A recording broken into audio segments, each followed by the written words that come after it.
Hey everybody, happy Wednesday. Hope everyone's having a great day wherever you are in the wilds of the internet today. We are here tonight to learn. So last week we had our tin cup knotting tutorial, so that was one way that I taught you to knot. So tonight we're going to do professional knotting with bullion. So I'm going to show you how those of us who actually do this for a living, this is how we knot. This is the most efficient way to knot. It's the most secure way to finish. And once you get your brain around it, it's no more difficult than regular knotting. So let's talk tools and supplies for this evening's tutorial. As far as supplies go, you're going to need a strand of beads. Pearls are going to work best for your first few projects. The reason being that pearls almost 100% of the time have very uniform holes, meaning that the holes of every pearl on this strand are the same size and the holes are consistently sized all the way through the bead. One of the problems we run into when knotting a lot is beads that are either, and I see this a ton in repairs, it's beads that are either inconsistent, as in the beads on the strand don't all have the same size hole, or that the beads have smaller holes in the middle than at the outsides, or that they have a smaller hole at one end or the other end. So until you get good at kind of dealing with those sort of monkey wrenches, pearls are going to be your best bet. So I have a nice little lovely strand of 8mm kind of peachy colored pearls here that I'm going to be using. You're going to need bullion or French wire, which is this, and I'll take it out of the baggie. So it's basically a little coil, and it looks like a slinky. It doesn't act like a slinky. If you pull on this stuff, it will not spring back. It's actually very, very delicate. So it's actually a little minuscule coil of gold-plated wire. And that comes in several sizes. I'm going to be using the fine size this evening, which is going to work well for my tiny cord. You're going to need something upon which to knot. If you're knotting off of a spool, you generally have two choices of materials. You can either use nylon bonded thread, which tends to be my preference because it's a little bit sturdier, or you can use silk on a spool. Both of these come in a variety of different sizes. For most pearls, you're going to be using either a 0 or a 1 if you're using a nylon thread. If you're using a silk thread on a spool, you can use, depending on the size of your pearls, anywhere from a D to an F. So the spool silk goes by letters, so D, E, and F are going to be your pearl sizes in the spool silk, and 0 and 1 in the nylon. Now, you can also use the Griffin silk cord. There's nothing wrong with that, but couple of reasons that professionals tend to choose the nylon or the spool silk over the Griffin cord. Number one is cost. These guys are both much less expensive per foot or per meter than the Griffin silk. The downside though is if you're not like literally running a repair shop, getting fully stocked in all the colors and sizes is going to take you forever and not be inexpensive. The good news there is once you stock up, you're probably not going to have to restock for quite a while. And number two, there is no length limitation on either of these, on either the spool nylon or the spool silk. So for instance, I have a wholesale repair in my queue. It is like a 56-inch long pearl knotted necklace. There's no way I could do that with Griffin cord because the cord itself is only 72 inches long, 2 meters. So actually, what is that, like 78 inches long. But remember, your knotting takes up length. So generally speaking, to be safe, whatever you're knotting, you want to have 3 times, 2.5 to 3 times the finished length in your cord before you start. And when we knot with a spool silk or spool nylon, we're going to be doubling it. So that means you actually need 5 to 6 times your finished length in your cord. And it's never a bad idea to cut yourself a little bit of extra because you never know when you're going to run out. You're also going to need a clasp. So I just have these really pretty vermeil J hooks that I'm going to use one of those. And then you are going to need your hypo cement glue just for securing your beginning and ending knots. As far as tools go, you're going to need a knotting tweezers. That's a very sharp pointy tweezers. And make sure that they don't have any ridges on the inside, because this isn't like sometimes eyebrow tweezers that look exactly like this, but they've got little texture on the inside. Don't use that. You need to be smooth on the inside. You're gonna need a sharp scissors. An awl is not necessary, but it is helpful if you wind up getting a knot in the wrong place. And sometimes I actually prefer my good sharp wire cutters for cutting my final knot rather than my scissors. Also, one thing I forgot to mention about the spool silk versus the spool nylon is the spool silk is very, very slippery. So if you use the spool silk, you have to be extra diligent about tightening your knots. Otherwise, they're just going to start slipping and sliding, and you're going to get a really poor looking knotting job. Okay, and that is, oh, and the one more thing that is important is a twisted wire needle. So if you can see that in my hand. So this is a fine twisted wire needle. They come in fine, medium, and heavy. So it literally is made of twisted wire. And then it's got a wire eye at one end. That eye may seem awful fat, but it's going to compress as we put our needle through our beads, and it will fit pretty easily through our beads. So I'm going to take my thread and I'm just going to thread it into the eye of my needle, and then I'm going to pull that down like so, so that I find the center of my thread,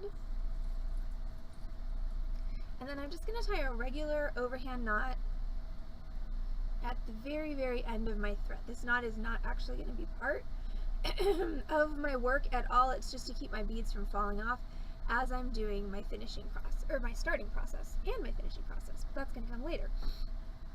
Okay, so of my bullion, I'm going to cut very carefully 2 pieces that are about 3/8 of an inch long.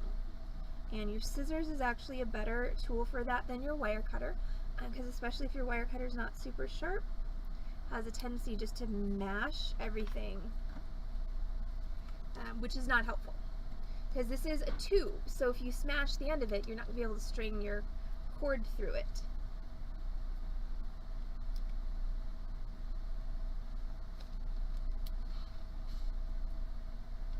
Alright, so those are my 2 little pieces of bullion. One's for the beginning, one's for the end. I'm going to put the one for the end hopefully up here where it won't get lost. Oh, for anybody who's on the sales stream later, I have a funny story to tell about a lost bead today. But I'll save that for later. Okay, so now here's where it gets slightly complicated, and I'm going to ask y'all to just go with me for these first several steps. And, hi Mary! You really haven't actually, okay, the only thing you actually missed, Mary, was me cutting a piece of cord that was 6 times the finished length, and threading it onto a twisted wire needle, and that's literally all you missed, and then just me talking about various supplies and tools and things. So this is, like I said, this is where it gets a little funky, and I'm just going to ask y'all to go with me for a couple minutes, and then if you have questions when I'm done with this entire beginning, I will be happy to answer them. But this is one of those things that it starts out with a kind of what, and then eventually it starts to make sense. So I've got 3 beads from the end of my string, okay?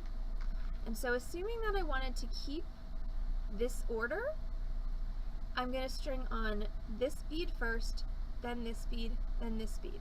Now if all your pearls are exactly the same, it doesn't really matter, but if you're doing something with a pattern, you're going to string the 3rd from the last bead, then the 2nd to the last bead, and then the last bead, all onto my string. And that's, by the way, my doubled string, and I'm going to pull them all the way down.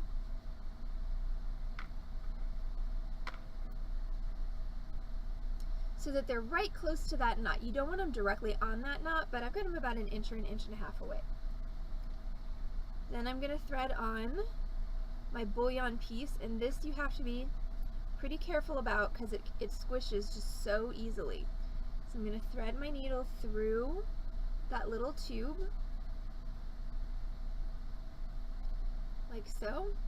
And I'm going to pull that down onto my cord, pull that all the way down to where my beads are, like so. Then I'm going to put my clasp on. So just thread my needle through my clasp, doesn't really matter what side. And then I'm going to take my needle back down through this bead that is closest to the bullion, which also, if you remember, is the last bead on our necklace. So I'm going to go ahead and just take that needle back through there and then pull all the way through.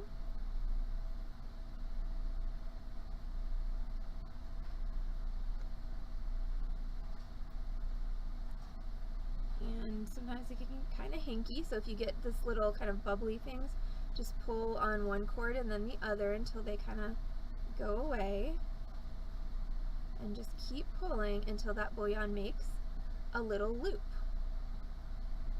And then you want to pull extra tight so your bullion loop kind of scrunches up. So ideally your bullion loop should be big enough that your clasp has free movement, but not so big that it's an eyesore. So that means, by definition, the amount of bullion you're going to cut is going to vary sometimes depending on how thick the attachment loop of your clasp is. If it's a big honkin' toggle that's got a loop that's twice as thick, obviously that size bullion is not going to work. And also notice how much smaller it got when I squished it. So you may need to take a little time and kind of get used to those different lengths of bullion before you can estimate it. You might have a little trial and error in there. All right, now I'm going to take this string that has the 2 pearls on, and I'm going to tie it around my long string one time. So now I have made 1 half hitch knot right there. Now I'm going to take my needle again, and I'm going to take this next pearl on my strand, and I'm going to go down through that pearl.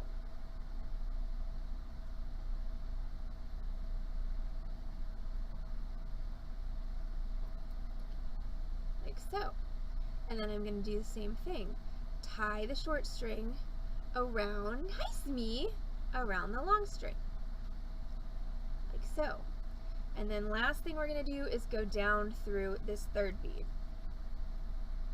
And we're not going to make a knot after this. This is just kind of bury the end of this cord.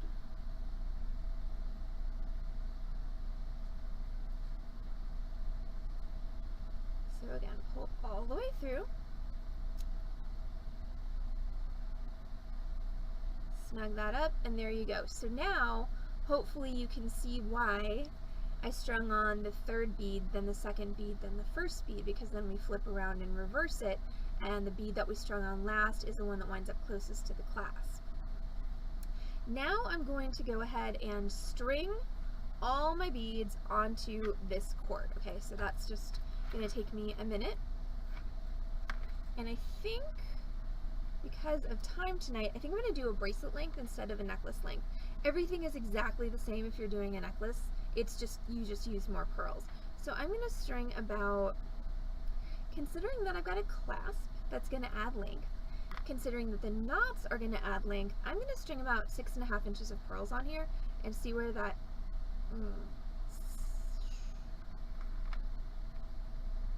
no, I'm string about 6.25 inches on there and see where that gets me. You can always take off pearls at the end. Once again, if your pearls are all the same, that's, going to be helpful to you as far as not overcomplicating things. If you have a pattern, of course, it gets a little bit more difficult.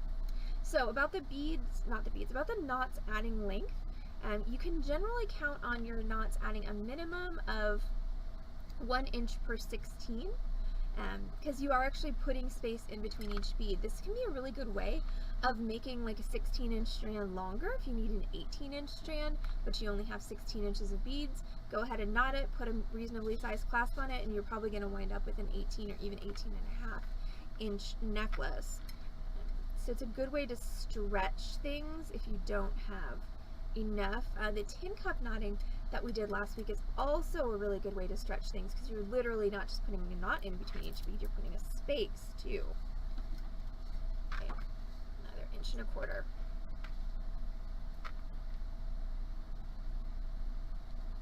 So one thing that you've probably noticed is different from what we did last week is I'm starting with all my beads on the string as opposed to putting them on one at a time in between the knots.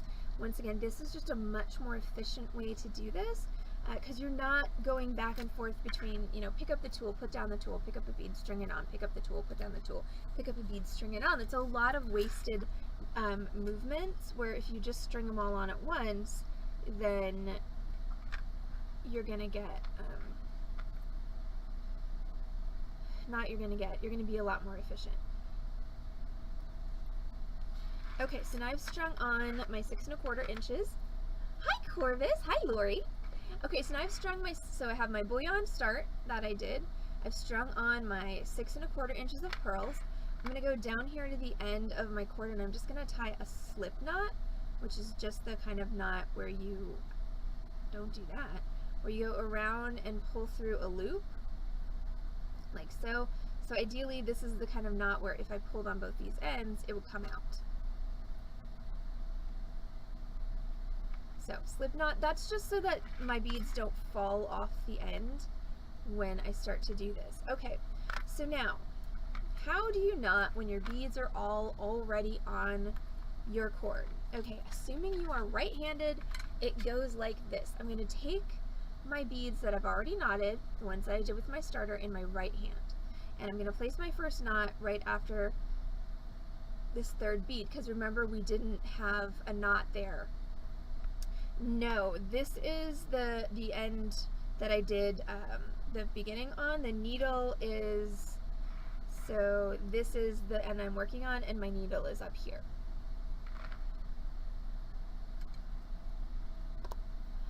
So I'm going to take these pearls in my right hand. I'm going to wrap them around my left hand, my first 3 fingers. And then what I'm going to do is I'm going to drop that end through my knot that I just made. Okay, so now I have that out of the way. Okay, so now I have a knot. You can see it. It looks very similar to the knot that we would get if we were doing the technique from last week. Now I'm going to take my knotting tweezers. I'm going to follow them through the knot and I'm going to grab right next to my pearl. Now I'm going to take my knot and I'm just going to pull it tight, tight, tight. Sometimes you got to grab it a little bit of an angle to give that knot room to snug in there. So I'm just going to pull it as tight as I can on the tip of the tweezers, and then just like we did before, I'm going to push on the knot, take my tweezers out, and then push the knot down towards my bead to tighten. And there's my first knot. Now I'm going to slide up another bead. And then same thing, grab your pearls in your dominant hand. Your non-dominant hand is going to be your base. So this is my right hand, this is my left hand. I'm going to wrap them around the first 3 fingers of my left hand and push them through. Then follow that through with my tweezers, grab right at the top of that bead, the very tip of your tweezers. Notice how I'm not overlapping my tweezers hardly at all. And then pull, watch out for that little guy.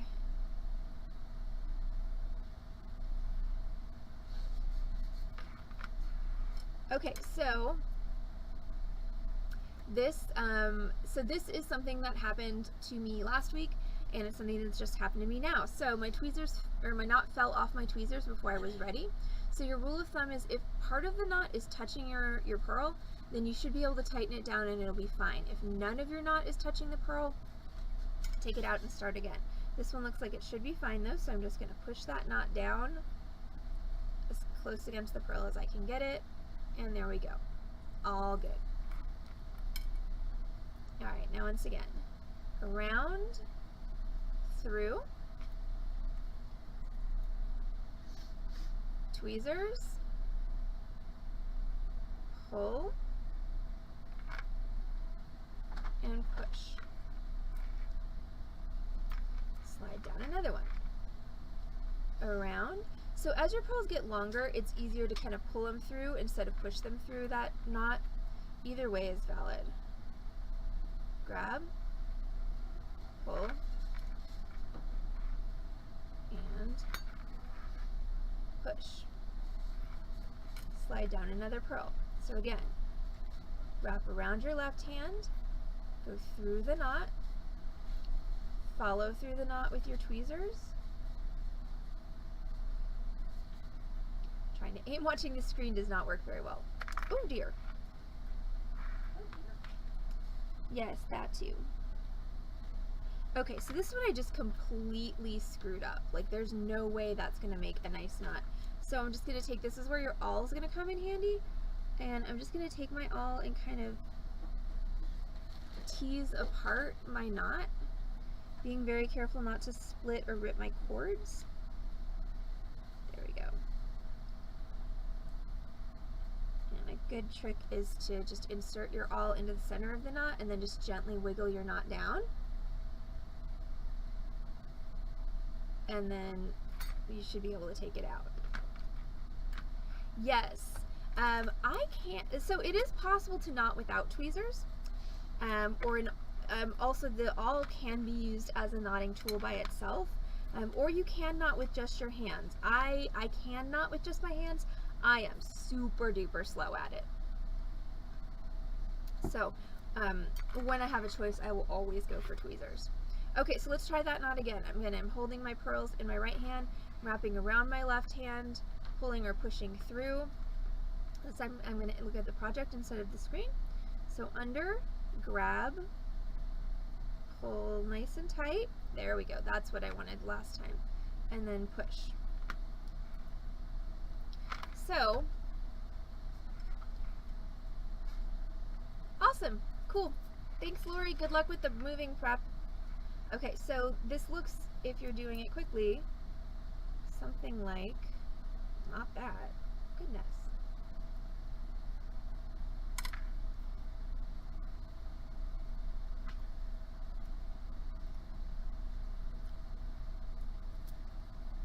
Except normally I wouldn't be holding it up like this. Normally I would, those weren't 36 inches necklaces, those were 100-inch necklaces. Oh, right.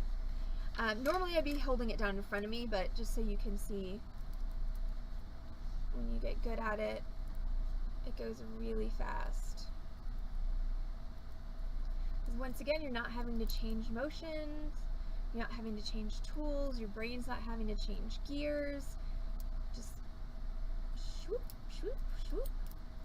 Yes, Heather's referencing, and I think I mentioned this, I might have mentioned this on one of the streams last week. Yeah, so we had a customer who got really, really mad at us because she thought we were overcharging her for knotting 100 inches of pearls, and she claimed that when she had them done in China, it only took them 10 minutes to knot 100 inches of pearls, which is physically impossible. I'm pretty sure what actually happened was just 3 hours of labor in China cost the same as, 10 minutes of labor here in the US, which is sad, but thankfully she went away and never came back. She did come back some, but she's gone away, so yes. Yes.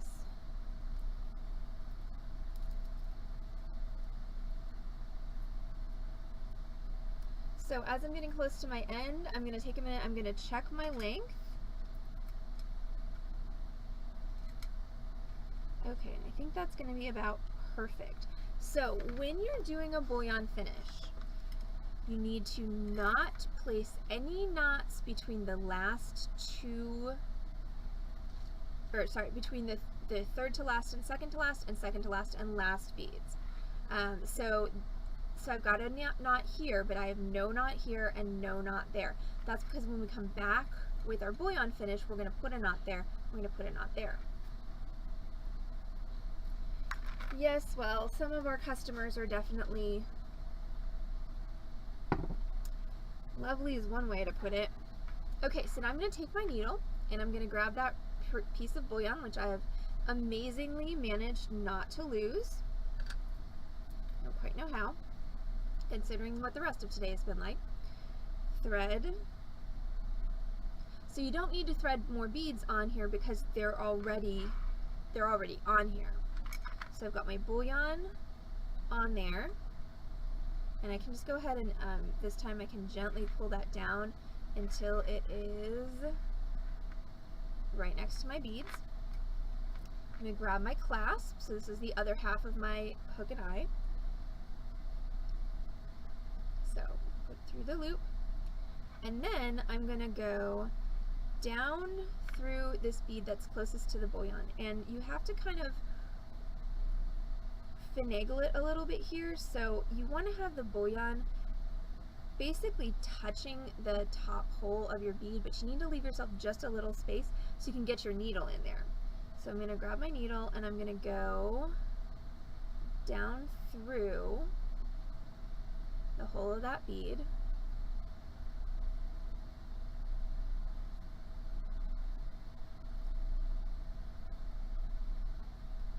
Okay, and so there's my needle coming out the other side of that bead. If it's too small for you to grab it, you can use your tweezers or a chain nose pliers. So grab it, pull it through, and now this right here, this is no good. If we just pull and cinch everything down, there's going to be a giant gap here. So what you kind of have to do is you sort of have to, first of all, make sure everything's even, and then sort of push that bead down, push the bullion down, and then hold it against the next bead, and then go ahead and pull through. And you want to make sure that your bullion makes a nice little loop, and go ahead and scrunch it up just like we did before. Now, a lot of people think you have to leave space for these knots, and I always tell students, don't think about leaving space. Like, I want to try and get rid of this space here, because the knot will make space for itself. If you leave space for it, I almost can guarantee you that you're going to have big gaps at the end of your piece. Okay, so now I've got that nice and snug. Now I'm going to once again tie my working thread, or not once again, this is different actually. This is not it's the same knot I did before, but the descriptors are a little different. So this is my working thread that has the needle at the end of it. So I'm going to take that thread and I'm going to tie it around my bracelet, and I want to put that knot right in between those two pearls. This part is a little bit more intuitive because there's literally no place else you can go with this. And just pull it, and it's going to tighten right down in between. Now, this is always the fun part, is now I got to get my needle through this bead, but there's a knot at this end. So what I kind of like to do is sort of, not that, but sort of kind of break my piece like this to hopefully create a little airspace at the top of that hole so that I can get my needle through, like so. That worked like a charm. Trust me, it ain't always that easy. And if you're getting something like this where I'm trying to push my needle through but it keeps bending, I can take my tweezers and just kind of try and feed it through in small increments. The closer you are to the hole of the pearl, the more leverage you're going to have on that needle. And all you need is this. All you need is to see your needle coming out so you can grab it with your tweezers. Which I am so sorry I cannot do on camera because I cannot see. There. Sorry, the joys of... I'm gonna be 43 this month, y'all. My birthday's in like 3 weeks. So the joys of being 43. Pull all the way through. Alright, make sure that, see, this is a problem where it's caught around that clasp, so make sure that you're not tangled up in any business like that.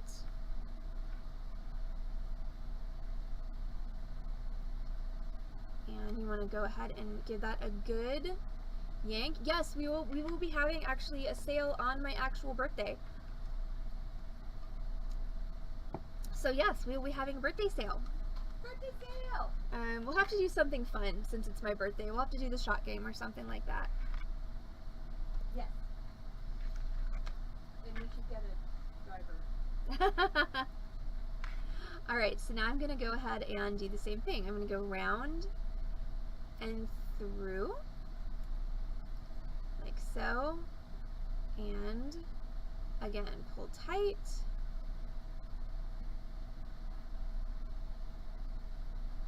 And then last thing, I'm going to go through this bead. I don't need to make a knot. This is just once again to kind of bury the end of this thread.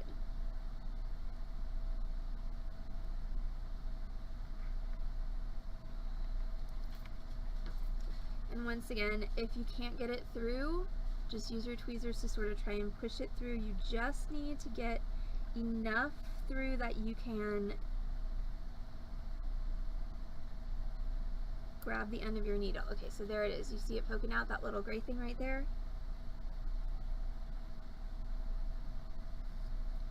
Pull that. Alright, I will figure out something fun for us to do on stream, and I will wear a tiara.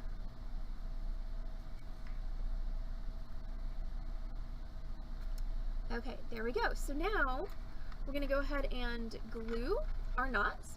So the knot you need to glue is this second to last one, because that's your terminal knot of your finish and your beginning. If you want to glue this one as well, you can, but you don't have to. I'm going to take my hypo cement, open it up, and I want to just dab a small amount of glue on this. Like, I don't want to blob it all over everything, because you can scrape it off of the pearls with your fingers, but you know, it's better just not get on there in the first place. So there's that knot, and then I'm going to do the same in the same position knot on the other side, like so. And then I can go ahead and cut off my ends. And you want to get your ends cut as close as possible to this bead so you don't have any random floofs sticking out, but you want to be real careful not to cut this knot, which is why sometimes I feel like my wire cutters are a more precision tool for this than my tweezers, because if you have a nice wire cutter, it'll give you a nice, fairly clean cut. And do the same on this side.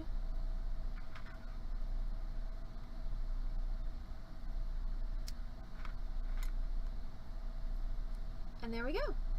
That is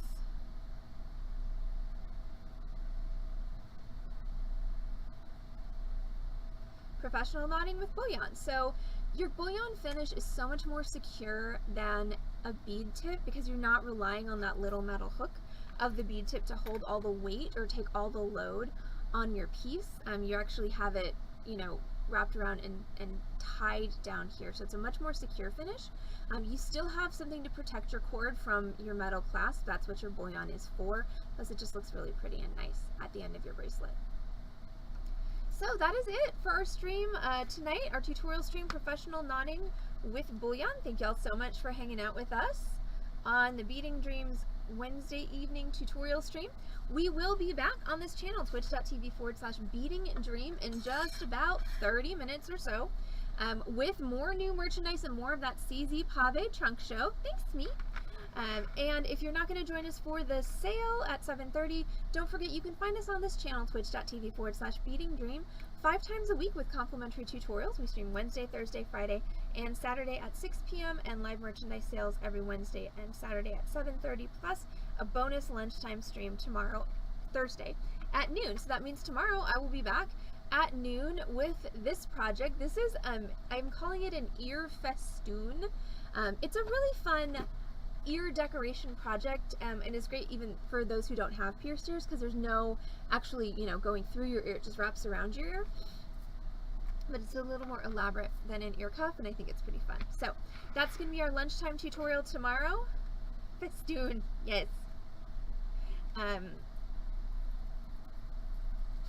So yeah, that's going to be our lunchtime tutorial tomorrow, and then we'll be back tomorrow at 6 p.m. with our Torch Thursday, where I'm going to make a bejeweled metal headband.